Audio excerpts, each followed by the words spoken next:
John Daly here. You know what day it is? Neither do I. I live life daily. That's why I only spin on Moto Casino. Moto's got daily free bonuses, daily tournaments, new slots added daily. And the best part? Guaranteed daily jackpots. You can't beat that. So today's the day you grip it and spin it with me on Moto, America's social casino. Play for free on Moto.us. Moto Casino is a social casino. Void where prohibited. No purchase necessary. Visit Moto.us for more details. Download the Moto Casino app today. Must be 21 plus. Moto Casino, America's social casino. Su rostro estaba completamente sumergido en el inodoro. El agua sucia le cubría la cara, su cuerpo empapado, sucio. Él temblaba. Cuando por fin logró sacar la cabeza para respirar, lo primero que vio fue a un colega orinando sobre él, riéndose.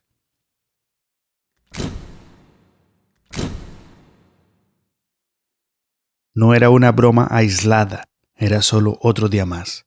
El bullying no fue solo un episodio en su vida, fue su vida entera, un infierno cotidiano dentro de la escuela, que fue moldeando algo oscuro, algo que cobraría factura años después.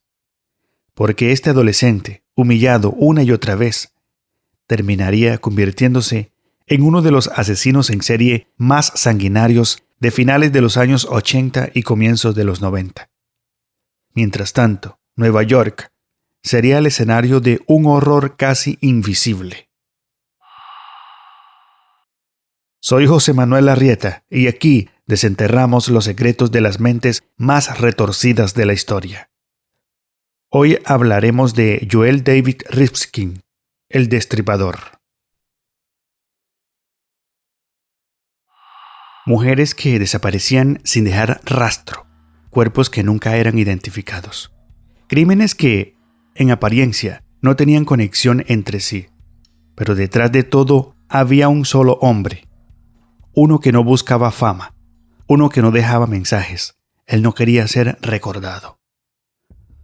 Solo necesitaba una cosa, que nadie preguntara por sus víctimas. Su nombre era Joel Rifkin. Joel era hijo de dos adolescentes que, apenas 3 meses después de su nacimiento, decidieron darlo en adopción. En 1959, fue adoptado por una pareja judía en Long Island, Nueva York. En el papel, su vida comenzó con estabilidad. En la práctica, la sensación de abandono nunca lo dejó. Joel David Rifkin nació un 20 de enero y desde el inicio su historia estuvo marcada por rechazo. Aunque creció en un hogar estructurado, algo dentro de él siempre sintió que no pertenecía. Mientras otros niños formaban amistades y vínculos naturales, Joel quedaba al margen. En la escuela se convirtió rápidamente en un blanco fácil.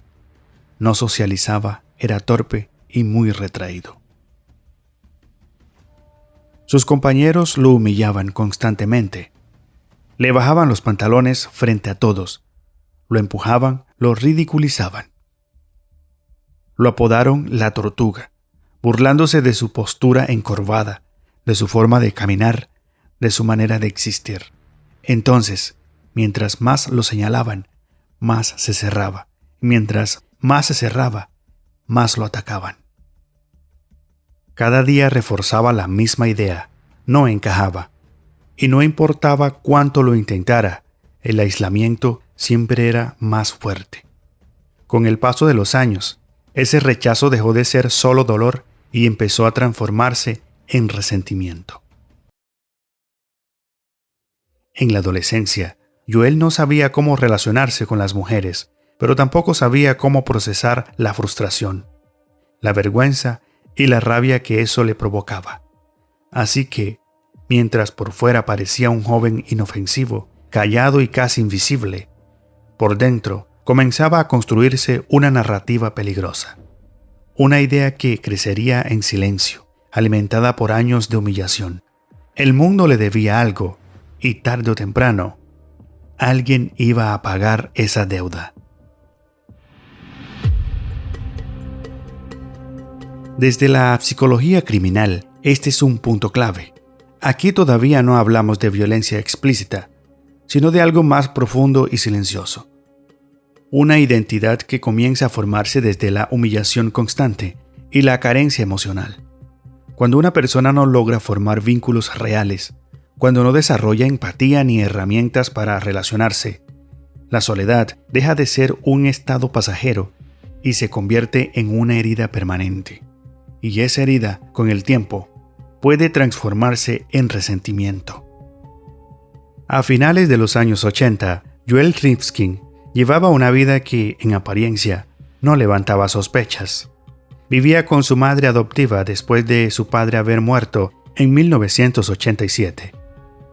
Trabajaba de manera ocasional y no tenía antecedente que llamara la atención de las autoridades. Pero mientras el mundo lo veía como un hombre invisible, algo distinto comenzaba a generarse en su interior. Entonces, Joel empezó a frecuentar prostitutas. Lo hacía utilizando un auto que sus padres le habían regalado después de insistirles durante un tiempo.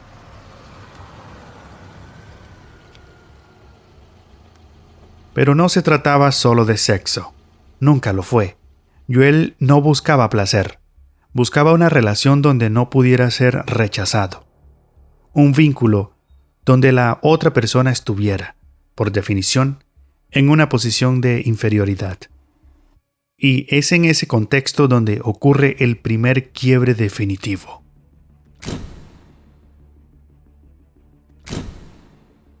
En marzo de 1989, la madre de Rifkin viajó por varias semanas para realizar negocios, dejándolo solo en la casa. Ese periodo, aparentemente insignificante, fue suficiente para que todo cambiara. Durante esos días, Joel llevó a una prostituta a la vivienda. Sin embargo, algo no salió como él esperaba. Según su propio relato, se irritó al notar que ella le prestaba más atención a las drogas que a él. Entonces, la frustración acumulada durante años explotó. Joel tomó un cañón de colección que sus padres guardaban en la casa y empezó a golpearla. El ataque fue descrito por él mismo como frenético, descontrolado. No hubo un plan elaborado, no hubo palabras, solo violencia.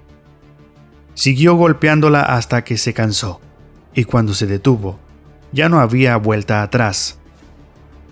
Ese fue el momento en que Joel Rifkin cruzó una línea invisible, la línea que separa la fantasía del acto, el resentimiento del homicidio. El cuerpo nunca fue identificado, no hubo titulares y tampoco hubo alarma. De esta forma comenzó el verdadero inicio del problema. Porque cuando alguien mata por primera vez y no enfrenta consecuencias, la barrera psicológica se rompe. Entonces el acto deja de ser impensable y se convierte en una posibilidad. Durante los siguientes 4 años, Joel Rifkin asesinó al menos a 17 mujeres. Todas eran prostitutas. Todas fueron estranguladas, y la mayoría de sus cuerpos fueron desmembrados y abandonados en ríos, carreteras y terrenos baldíos. El patrón era frío, repetitivo y metódico. Rifkin llevaba a las víctimas a su casa o a lugares aislados. Las mataba durante el sexo o después, y luego se tomaba el tiempo necesario para mutilar los cuerpos y hacerlos desaparecer. No había prisa ni había pánico. Eso nos habla de una mente organizada, de alguien que no actuaba por impulso, sino desde una rutina ya integrada a su vida diaria. Mientras tanto, la policía enfrentaba un problema estructural. Las víctimas pertenecían a un grupo social invisibilizado. Muchas no tenían familiares que denunciaran su desaparición, y entonces, caso tras caso, los crímenes se archivaban sin conexión clara. Rifkin entendió esto y lo explotó. Psicológicamente, Joel Rifkin no era un psicótico. No escuchaba voces, no actuaba bajo delirios, era algo distinto, y quizás más inquietante. Presentaba rasgos claros de personalidad antisocial, combinados con una profunda incapacidad para sentir empatía. Para Rifkin, las víctimas no eran personas, eran sustitutos, el reemplazo simbólico de todo el rechazo acumulado. Mientras más mataba, más normal se volvía para él. Incluso llegó a cometer errores por exceso de confianza. Guardaba restos humanos en su casa, conducía con cuerpos en el maletero, y aún así, nadie sospechaba hasta que el azar intervino. El 28 de junio de 1993, Joel Rifkin recogió a una mujer llamada Tiffany Bresciani. Después de asesinarla, colocó su cuerpo en el maletero y comenzó a conducir. Pero una luz trasera rota llamó la atención de la policía. Cuando el agente intentó detenerlo, Rifkin entró en pánico y huyó. La persecución terminó en un choque, y cuando los oficiales abrieron el maletero, la verdad salió a la superficie. El asesino invisible había sido expuesto. Durante los interrogatorios, Rifkin confesó, no con emoción ni con culpa, sino con una frialdad que estremeció incluso a los investigadores. Describió a los asesinatos como si hablara de tareas domésticas, sin remordimiento, sin urgencia por justificarse. Fue condenado a 203 años de prisión, una sentencia simbólica para alguien que había construido su vida alrededor de la muerte.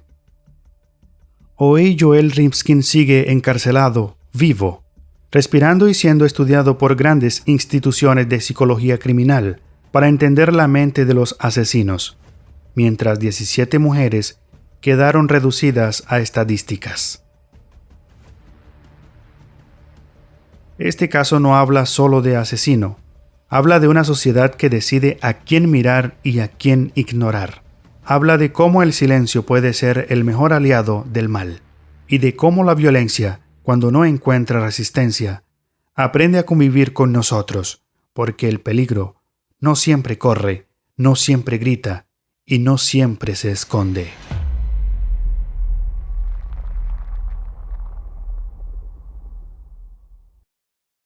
Si este podcast te atrapó, puedes apoyarlo a través del link que está en la descripción. Gracias por hacerlo posible. Hi, Uncle Laser here. America's built on fast cars, fast food, and even faster women. Moto Casino's built in America. You know what they're fast at? Fast cash prize redemption. You see, only Moto is U.S. owned and operated. Moto, it's American made. That's who we are, and that's who we care about. Play for free at moto.us. Moto Casinos, the social casino. Void where prohibited. No purchase necessary. Visit moto.us for more details. Must be 21 plus. Moto Casino, America's social casino. En Great Wolf Lodge, toda tu familia puede vivir aventuras, disfrutar al máximo de nuestro parque acuático y tener el juego perfecto con tu manada y combina tiempo de diversión con tiempo en familia y en Great Wolf Lodge encontrarás toda esta emoción muy cerca de ti. Así que reúne a tu manada y conoce más en greatwolf.com y fortalece la manada.